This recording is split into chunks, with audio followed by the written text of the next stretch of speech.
What do you think is harder, driving or being a doctor? Driving. Are you serious? Yeah. Get the hell out of here.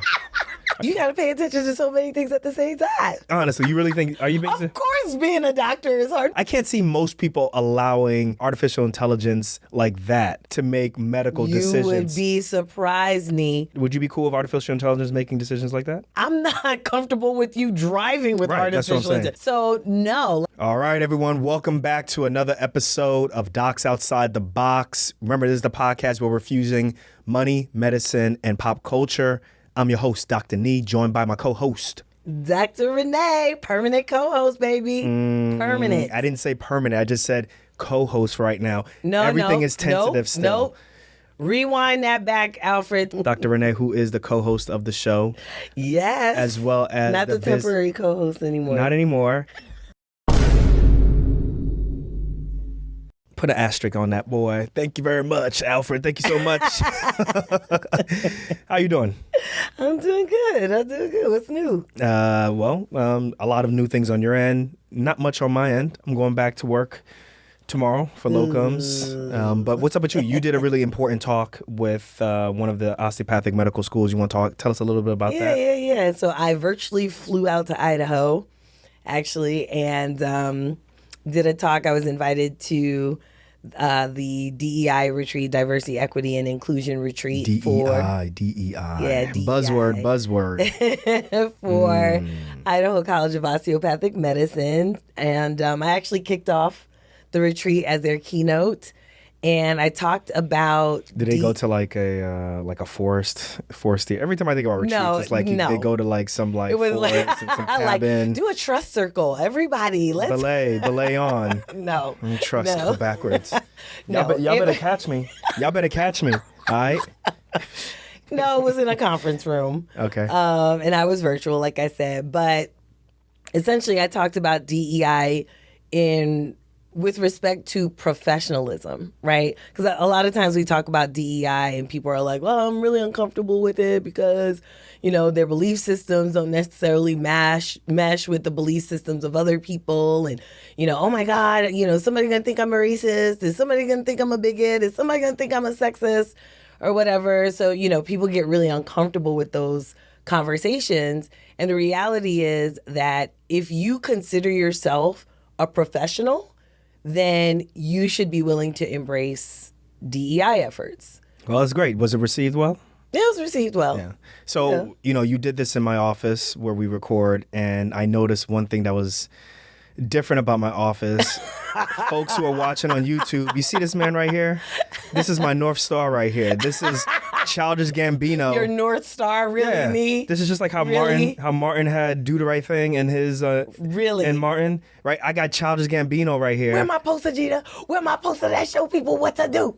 Hey, so I come in here today and I notice that Childish Gambino's picture is down, and you have like this generic 321 podcast, my book cover up there. What's going on? Why'd you take it down? He had to go away because because every place or everything has its place, right? So one of the things I actually talked about.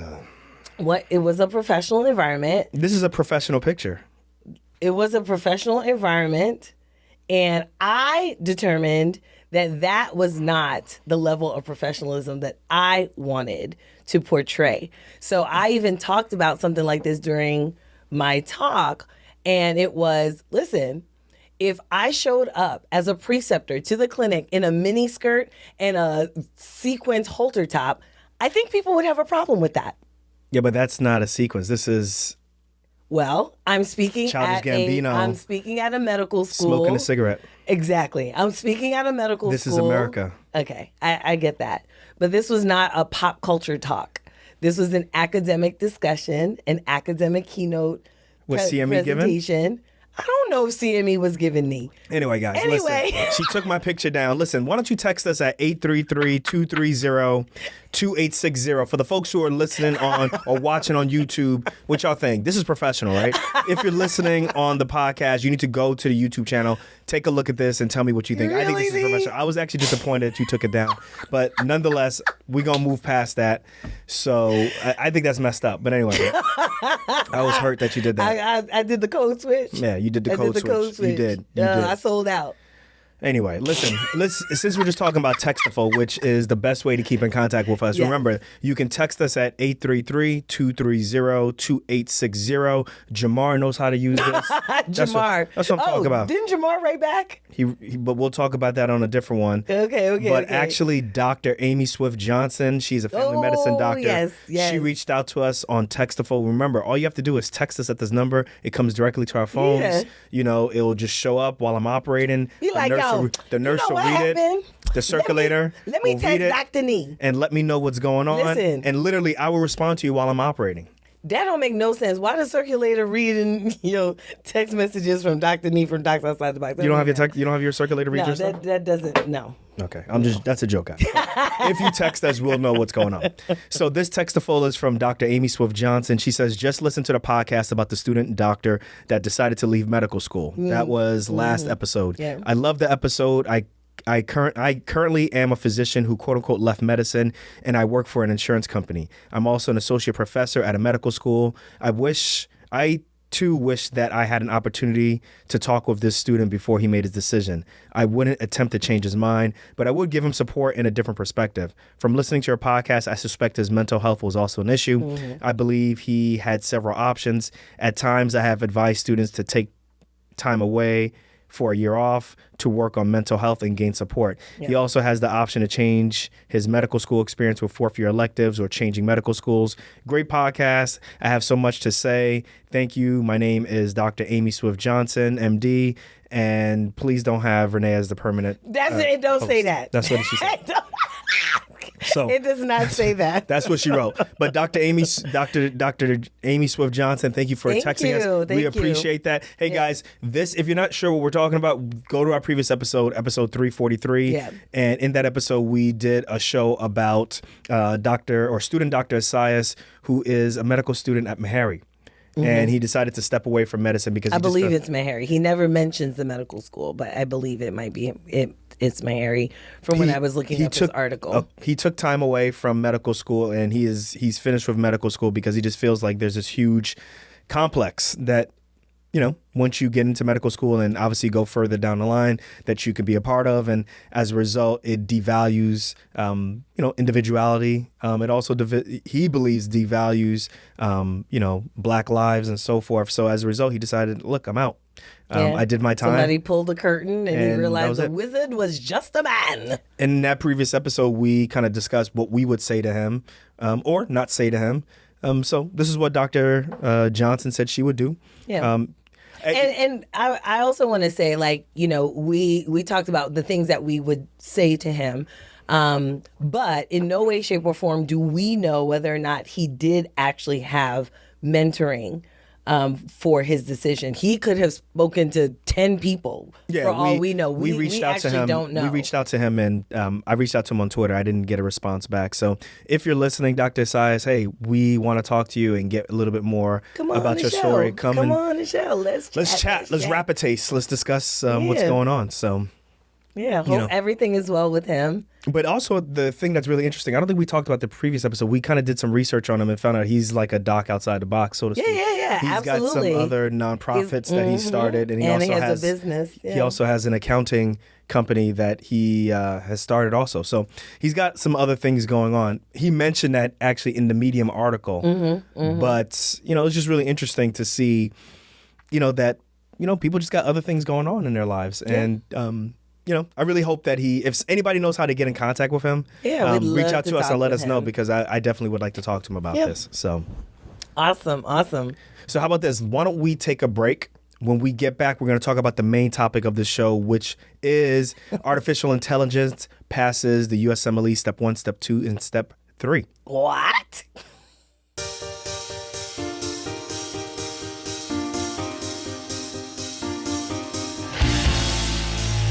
All right, we are back. Listen. So Man, listen. let's get Who's into the that main. says that?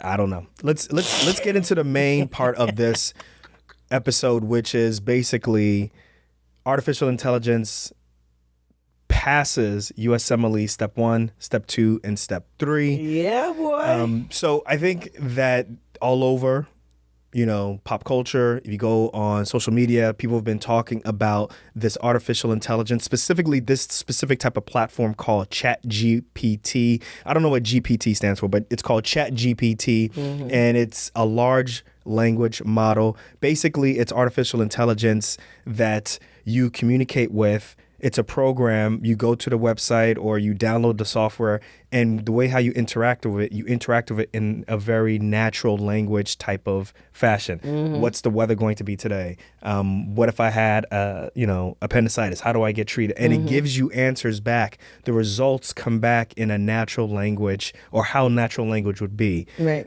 This launched in November 2022. People have been talking about this for a whole host of reasons outside of just this specific reason where, artificial intelligence passed the medical licensing exam. It also passed the entrance exam at University of Wharton, their business school, right? Their top-notch business school. There's an entrance exam that it has passed, right? Yeah. But it's been making a lot of noise in social media, mainly because you can use it to help you write scripts for YouTube video, scripts for whatever you want to do on social media. You can use it to write blogs. It's really, really impressive that you can type in something, hey, write me a 2-page article on the Russian-Ukraine war, and it will do it. Because I got a chance to play around with it.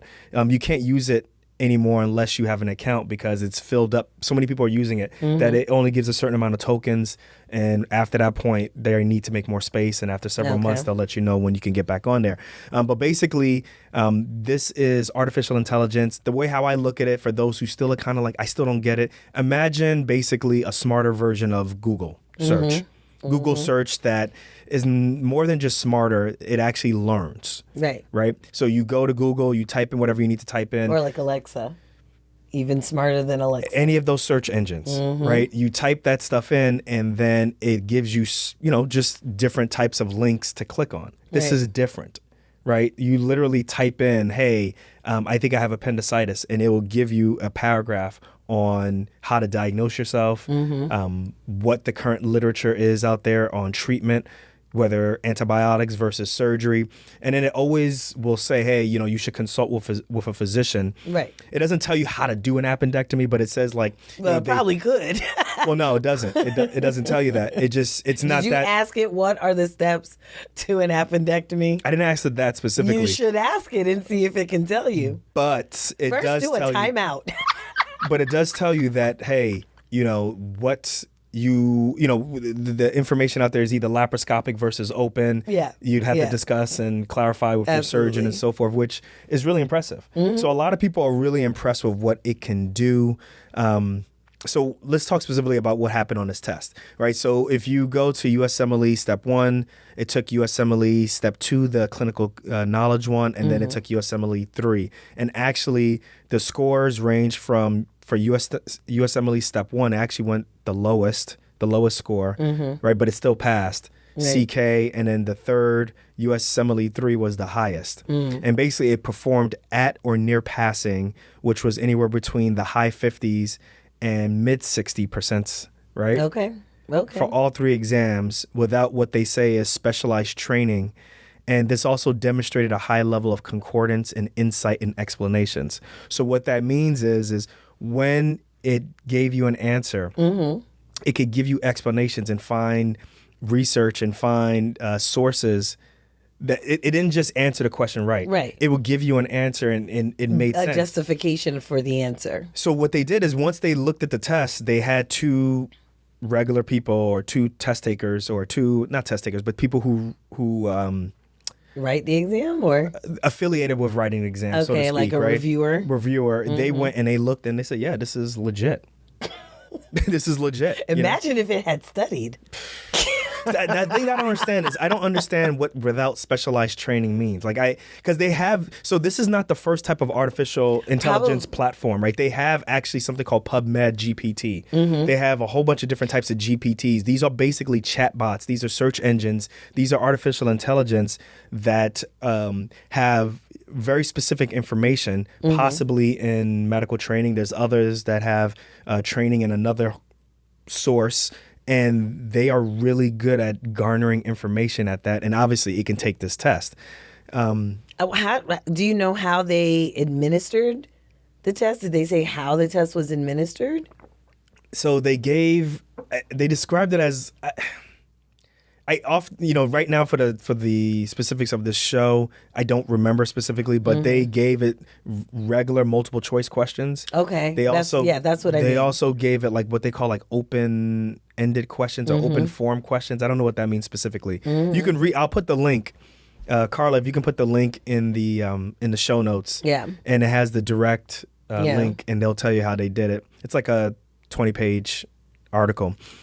Wow. And it's very, very interesting, right? It's really interesting because what they finally found out, some of the conclusions they made is that the results show that large language models may have the potential to assist with medical education and potentially clinical decision making. So I like that standpoint, right? Like, I think a lot of people are looking at this as a new way to interact with people, a new way to write blogs, a new way to write articles. There are people who are actually using this to write articles. Right. The other thing too that's really interesting is because this artificial intelligence understands so much and it's built to learn what humans will do, right? This is basically data. It receives data from human interactions and from what humans put in.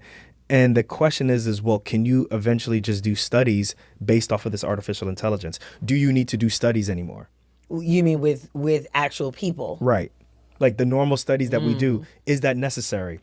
Right? Because now you have this artificial intelligence that can model what human behavior would be, right? It's already modeling what natural language would be. It's also taking all of this data, right? People use artificial intelligence so many different ways. There's artificial intelligence in our cell phones. There's artificial intelligence in our Photos app, right? There's artificial intelligence right now, just like when we are, crossing the street and it's looking at our face and doing facial recognition. That's a type of artificial intelligence. All of that stuff gets aggregated to create all of this huge database that the computer learns from. Interesting. So I was thinking to myself, I was like, well, should doctors be threatened by this? Right? Because ultimately, I think where this is going to go is I think people who are not in the medical world and who really understand the complexity of medicine and the decision making that you have to make, I think they look at this as, whatever, like... This is going to make people who do Google it, who are Dr. Googles and so forth. Right. It's going to make them a little bit more like adept at knowing what questions to ask and how to be a little bit more annoying, let's be honest. But this doesn't confer, like I looked at it, this doesn't confer any more information. Asking questions is not annoying. Right? You know where I'm going with this. See, this is when we pod, Renee, I don't know. No, asking questions is not annoying. Well, I think everything has its place. Again. Theme of the show. I think everything has its place, right? Having artificial intelligence, I think, does have its place in things like educating patients. Look, doctors are not good at educating patients. Let's just put that out there. Doctors suck at educating patients, right? Whether it be because they actually suck or because they're in a system that doesn't allow them the time, the ability to be able to educate patients in the way that patients really understand and speak. Doctors suck at patient education. So in that respect, it may be very helpful. But I always say, there's nothing that is the panacea, right? So we have to be very careful about saying, well, this is, ATM fix everything, right? This can't be. Alfred! Put that down there. Who's ATM? It's Camel Repairman. You guys remember that commercial from the late 90s? ATM. The American Express. The American Express commercial. ATM fix everything. That commercial is wrong though, but anyway. But this can't be, right? AI can't fix everything. ATM fix everything. Anyway. Go ahead. So AI can't fix everything. there are things that potentially it may make better, but we have to be also very careful in that it might make people confident in areas, falsely confident in areas where it doesn't actually work as well. So we have to just be very careful. And the thing is with something like this, you don't know what that area is until it actually happens. So I've been telling people that, let me start with this. What do you think is harder, driving or being a doctor? Driving. Are you serious? Yeah. Get the hell out of here. Are you serious? You got to pay attention to so many things at the same time. No, like, honestly, you really think, are you being... Of course being a doctor is hard. Nee, what are you asking me? Well, the reason I'm mentioning is that our Tesla, we got a Tesla, right? The Tesla has artificial intelligence and it drives, right? And I know when you're driving with me, you're in the passenger seat and I put that gung and it goes into, the, what's that driving mode? It goes into the self-driving mode. Yeah. You are tense. I don't you like are that. nervous, right? You don't like, and it's just driving, right? That's Right. artificial intelligence that Right. billions of dollars of research is put into that, and it's just driving. Right. And you feel uneasy about that. I'm cool with it because I know that my hands are on the steering wheel. Mm-hmm. But like, I just can't see myself. I can't see most people allowing artificial intelligence like that to make medical decisions. You would be surprised, Nee. Let me tell you something. People are bandwagon. Would you be cool with artificial intelligence making decisions like that? Man, I'm not comfortable with you driving with Right, that's what I'm artificial saying. intelligence. Right. So no, but you would be surprised. People are bandwagon jumpers, yo. People love to jump on a bandwagon. This happened. So, you gotta this happened be several years careful. ago. So let's just be honest with this. Happened several years ago. IBM had Watson. You remember Watson? No. Watson was that computer hardware / software thing. The biggest highlight, you remember this, is Watson was the software that went on Jeopardy and it beat that guy. Yes. It beat one of the best contestants ever on Yes. Jeopardy. Mm-hmm. And then from there, it's like, oh well, great. Like this artificial intelligence, it can beat someone on Jeopardy. We can. Use this technology to do a whole bunch of different things. And what Right. IBM decided to do was, let's put all of our money and our funding towards medicine. Mm-hmm. And over the next several years, IBM bought all of these different artificial intelligence companies. They bought all of these different software companies and put money in, built this thing. They even had a relationship with, what's the name of that? It's across the river in New York. The cancer center, Memorial Sloan Kettering. So this was going to be the hub, their neural network of what keeps all of the database and all the information of how they treat different types of cancers and things Right. like that. And that was several years ago, and nothing ever came from it. They actually dismantled all of the software. They sold it. They're still in the process of selling it off. Interesting. Right? They're selling it off for billions of dollars. They're not using it. And one of the things that when I was reading this article on Watson is there was several things that they said. Basically, IBM was putting so much more fanfare into it, basically souping people up when the results weren't there. Right. So they were saying it's going to do this, it's going to do that, it's going to cure this. And it can't do any of that stuff. Like we're talking about, what they were talking about doing is like 30 years, 40 years down the line. But because they were able to convince people to purchase this software, they were thinking they were going to get it now. Sound like Elizabeth Holmes. Dang, it's funny you mention that. So is it not necessarily Theranos, but almost at that point. And what they said basically is like this information was aggregating information from people in New York City, but you can't use that information, that artificial intelligence, to treat people in China. Right. Right. Because one, the medications, what medications are available in the United States may not be available in another region. The heterogeneity is completely different in New York than it is or in the United States than it is in, a country such as China. Right. So they were finding like these results aren't working at all. And, eventually they scrapped it. Right. So for me, the way how I look at this is, and the reason why I don't think doctors should be threatened by this, I think what this is going to end up being used for is this is just going to augment, our practice in some form or fashion. I think what they can do with this is obviously they're going to be able to write better questions based off of this, right? I mean, I hope so, but again, you just kind of touched upon my point, and it's that, listen, you got to be really careful about what you use technology for. Everything has its place. And is it going to be augmentation or is it going to be complete, replacement?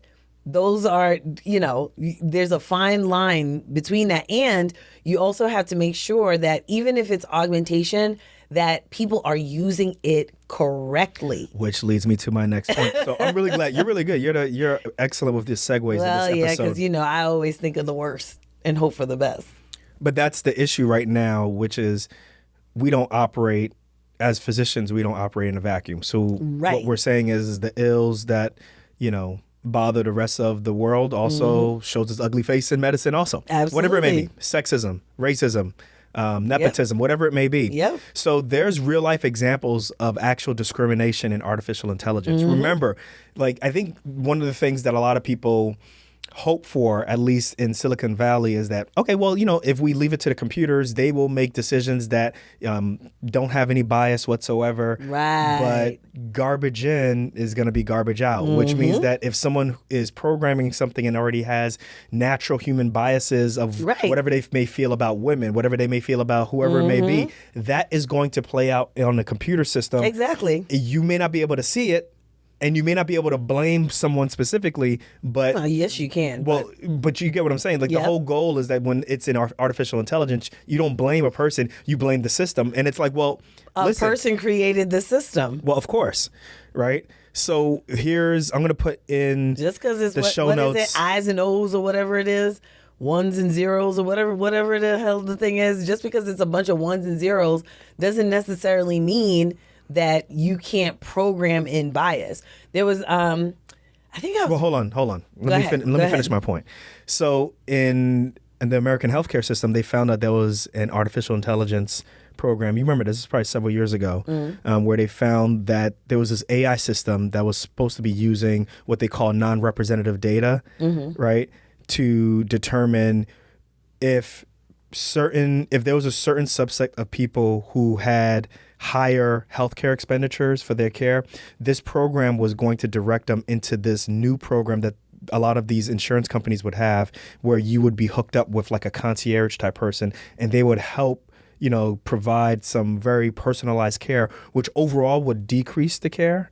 Right? Decrease the care? Decrease the cost, excuse me. The cost? Okay. Overall would decrease the cost. But what they ended up finding out was that disproportionately Black people were being excluded from this, right? Really? Because that's really shocking. What they found out is that for the same disease, if you equaled out the same disease, right? Let's say kidney disease, end-stage renal disease, Black people weren't getting the same expenditures, cost for cost, disease for disease, like whatever, the stage for stage, and everything equaled out. The expenditures for them were not the same as for white people. So as a result, when you have this computer program that's doing things on a larger scale, well, guess who's going to be put into this concierge program? Who's going to get left out? Right. So that was a major issue. And then after a while, a lot of these programs just got scrapped, and they've tried to figure out something else. And that was an issue. There was another issue that they had, for example, that Google's online advertising system, right? So Google has obviously, Google AdWords and different types of advertising that you can use to advertise whatever. So what they found out is that their online advertising system was displaying high-paying positions to males way more than women. And the reason why this happened is because the artificial intelligence found out that the majority of applications, and because they trained it off of what was happening at Google, the artificial intelligence was learning that the majority of applications was coming from men. So as a result, when it was going out and putting out all of these, algorithms to send out, these ads, it was all going mainly to men. And this was research that was done at Carnegie Mellon, right? But see, and then here's another one. Amazon's hiring algorithm, right? Amazon had this this system where they would rate job applicants, right? Well, it learned that the majority of applicants were male. And then as a result, because it learned that the majority of applicants were male, if you were a woman, right, you ended up getting a lower rank. Out of the blue, just you, that was it. You were penalized just for being a woman. So anyway, Amazon ended up dissolving this AI system in 2017. I mean, so basically, artificial intelligence is only as good as the data that's inputted. So okay. So I'm glad we mentioned that I talked about this DEI that I did the DEI talk yesterday, because one of the things that I mentioned in my talk is you have to build it so the right fit will come. Now, a system is built specifically so the right fit will come, whether that be a computer system, whether that be a healthcare system, whether that be whatever system that we're talking about. People build systems. Systems don't build themselves. This is not Skynet from Terminator. Right. Systems don't build themselves. So this is why, this is a really interesting conversation, because it really speaks to the matter of, speaking of, whatever, but I'm remembering the JAMA podcast episode when they were like, no, there's no racism in medicine. There's no structural racism in medicine. I'm saying it like that because you got to be drunk to really think that that's true, right? So, anywho, so people build systems so that they do what they want it to do. If you build if you build a computer program, you build it so that it does what you want it to do. And therefore, if you build a computer system, you're going to build a computer system in such a way, if you have certain beliefs, that you're going to build in your belief systems into that computer system. Or worse yet, you're trying to prove, we don't do that here. Let me show you, because we're just going to build a program and the program is going to show you we don't do that here. And then next you know, you're training the computer program in the system that you built, and it shows you, hey, y'all do that hey guys, here. We're not making this up and we're not blowing steam. So, for example, a U.S. National Bureau of Economic Research study found in 2021 that a lot of landlords' housing, they use a lot of artificial intelligence to determine the rankings of certain types of renters and so forth. So this study found that there's a bot that is used that checks the names, and it says it uses the people's names associated with different groups to apply to more than 8,000 landlords. And it found that there was significant discrimination against renters of color and those who are particularly African American. You guys know what I'm talking about. So just by looking at the name, the computer system was able to do that all the time. Determine, okay, this is someone who may be high ranking or may not be high ranking. Maybe you shouldn't rent to this folks. Another one, the U.S. District Court of Massachusetts is suing a computer company called Safe Rent for violating the Fair Housing Act. So Safe Rent is a computer firm. It provides tenant screening, basically uses artificial intelligence, and it gives landlords a score based off of several things. Actually, if you were to safe rent, they won't release what the algorithm is. People don't even know what the scores are based off of. But what they found Safe Rent to be doing is giving disproportionately lower scores to Black and Hispanic prospective renters who are using housing vouchers, right? So what that means is, the state would basically subsidize a portion of the rent. What that means is that possibly that renter may not be able to afford the entire rent, but as a result, they get what's the word I'm looking for? They get assistance from the state. And just so y'all know, that money is guaranteed. It shows up on a monthly basis. So a lot of landlords like that type of money, right? But anyway, the other thing too is that this program used credit score to determine if they were a good candidate or not, right? And now you got to remember, credit score doesn't cover tenant rent. And when you look at majority of studies out there, most people would if they were asked, are you going to lapse on paying on your rent versus lapse on any other type of loan, outstanding loan that you have, whatever it may be, whatever it is outside of your rent, most people are going to pay their rent. So credit score actually is not an adequate indicator to determine if someone is going to have a really good rent history with you. So they're actually getting sued by the District Court of Massachusetts. So if you build a system to include or exclude certain groups, right? Whether you meant to exclude that group or not, because you may be going for one thing, you end up getting another, you still gonna get dinged. You're still building a system. Men, women build systems. People build systems.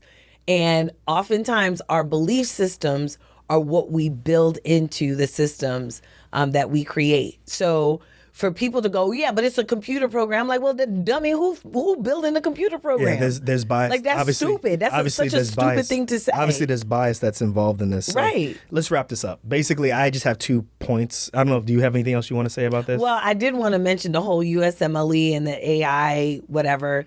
So one of the things that I think we need to keep in mind is that knowledge is one thing, skill is another, right? And medicine is more than just knowledge, right? It's way more than just knowledge. You actually have to have skill. I think we all know that resident that we were training with, who they did really well on our in-service exams. They did really well. And then you put a patient in front of them and they're like, and you're like, okay, that's not the diagnosis. That's definitely not the treatment. And what are you doing? And like all the common sense stuff that need to happen with that patient, you're just like looking at this resident who knows a whole lot, but really can't take care of patients take care of patients well, because they just don't have a certain level of skill.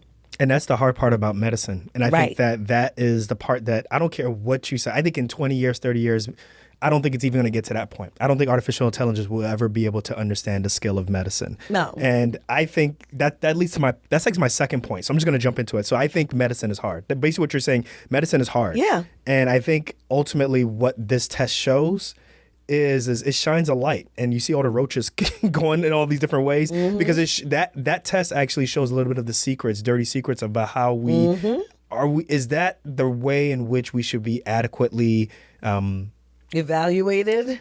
Well, evaluating and deciding what residencies people go to and how we determine competence, because it's basically a memorization test, particularly step 1. Well, yeah, right? So absolutely. I think what I want to get from this is, should we really be focused on making better decisions? Like, should we be focusing, even in medical school, on the skill of medicine as opposed to memorizing everything just for test-taking differences? So, or purposes. Like, here is a point, and I know that this is going to make some people cringe. So in medical school, you have to memorize all of the different pediatric chromosomal abnormalities, right? Or the cardiac issues. Like, there's like 14, 15, there's so much of those, right? And these are legit situations that may get asked on step 1. Get your flashcards out. Right?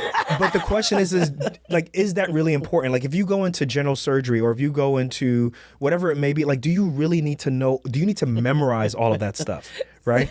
That's the part that I don't get, right? Especially even if you go into pediatrics, you don't even memorize all of those things. No, but you're that not is gonna something use it every but day, that is something that we have to memorize. And I'm like, can we be using our time to do something better? Can we be using our time in school to developing a skill that maybe, will be useful as residents, be useful as attending, as opposed to memorizing all of these things that we're going to quickly forget about once we take this test, or possibly go into a different specialty, or, hey, don't decide to go into pediatric cardiology. I'm not picking on pediatrics, but I'm just saying, like, I just remember memorizing all this stuff, and I'm like, am I really going to have to know all of this stuff? Like, so Tetralogy of Fallot right now. It's 4 things. Okay, forget it. Right? I wouldn't even know if you were correct. So go ahead. I was about to start sweating a little bit, but that's my second point, is that this is hard, and that maybe we should be really focusing on not memorizing, but really just the skill of medicine. And that's tough, because you're gonna have to rewrite and you have to redo the things in which, the way in which we've been educated, which is hundreds of years of an institution, basically. Right. The other thing is, I was with a mentee at lunch yesterday, and we were laughing about the whole AI passes the USMLE, and she said, well, is that surprising to anybody? I said, it's not surprising, but it's about time that somebody just kind of put it out there that essentially these standardized exams are exactly what we say they are standardized, right? And so there is a pattern of how to pass the exam. There is, when when we program computers to do things like this, what computers do is exactly what you talked about they did at Google. They follow trends. Yeah. That's what they do. They're looking for trends. What is the trend Computer don't of have to go this to the test? bathroom. Right. The computer ain't got to go to the bathroom, right? The computer ain't got to worry about underarms. Here's the thing. Perspiration. But here's the thing, computer though. ain't got to eat. Are you gonna let me talk? But here's the thing. The thing is that the computer don't got to read the book. The Right. computer don't got to read the book, right? So a computer does not read an entire book and then necessarily come up with this. What the computer is actually doing is looking for trends in whatever industry or whatever system or whatever output it's trying to get. It's looking for trends. And so what it does is it aggregates information into trends. Well, you know who can find trends too? People. People can find trends. And the reason I'm mentioning this is because whenever I talk to students, especially pre-med students, whenever I talk with students and I'm talking about, listen, you preparing for the MCAT? Yes. Did you start doing questions? Well, I haven't finished reading all my stuff yet. And I'm like, but you need to know the trend of the test. There are trends on the test.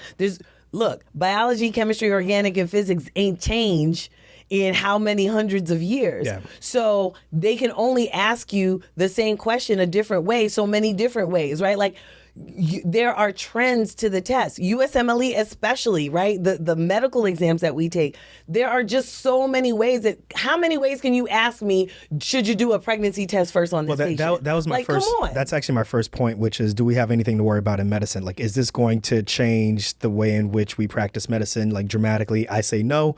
I think in reality, this is just going to make it easier for people who are not in medicine to kind of look up stuff and find a more natural way in which to explain things that they may say, if I go to a doctor, they're just going to talk over my head. This just kind of makes things a little bit easier. Parse things down. Makes it easier for them to kind of figure out what to expect and so forth. But ultimately, that way in which we practice that skill is something that ChatGPT or whatever you want to call it, they just do not. If you look at it, they don't understand. It doesn't get the actual essence of what we do. Yeah, there's no right? context. There's no nuance. I don't think that this is going to affect medicine. I agree with what you're saying. Like, that's what I wrote down. I was like, this is great at aggregating data, but I don't think you can actually rely on this to make a diagnosis. Right. Yet. Right. But I think that's going to be way down the line. Right. So I mean, I think it can come close to giving you most likely things, right? Fine. You know, humans aggregate data too. Like we do, right? We read the book, we aggregate data based on what we have seen, right? Artificial intelligence is supposed to mimic intelligence, right? Which means it's mimicking people. So, we have to remember that too. So every skill that we program into a computer system is most likely a skill that is based on a human ability. Right. So I'll put the link, or excuse me, what I was talking about with discrimination in artificial intelligence, that will be put in the show notes. But basically, we don't operate in a vacuum. And as a result, you can't expect a program or a computer system or artificial intelligence to kind of operate without the human biases. And we need to check that at the door. But the question is how do you do that? Does that mean that you put in more government regulations? I don't know what that means. But overall, I think that this is a good thing in showing the rote nature of tests and how we have to memorize and so forth. But I also think that hopefully, someone will, delineate from this that, okay, maybe we don't necessarily have to do things the same way. Maybe we should be looking for better ways to educate our medical students and evolution's not a bad thing. Have them less memorizing and really kind of focusing more on the skill of medicine, which obviously this artificial intelligence does not know how to do. So listen, guys. I think that ChatGPT. I think that ChatGPT should apply for a license in one of the states and see if it can get one. Well, that's not based off of a test, though. Well, it passed all three, so.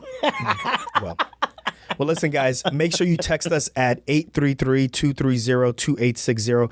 We are really interested in what you guys have to say about this. Super interested in what you guys think. Remember, if you text us, this will go directly to us. We'll know what you think, and Yep. maybe we'll be able to highlight what you have to say on a new and upcoming episode of Docs Outside the Box. Listen, make sure you guys take a listen to our show. Make sure you subscribe to us on YouTube, and make sure wherever you listen to your favorite podcast, you are also checking for Docs Outside the Box, and make sure you subscribe there also. All right. We will catch you guys on the next episode. Hopefully it won't be written by ChatGPT.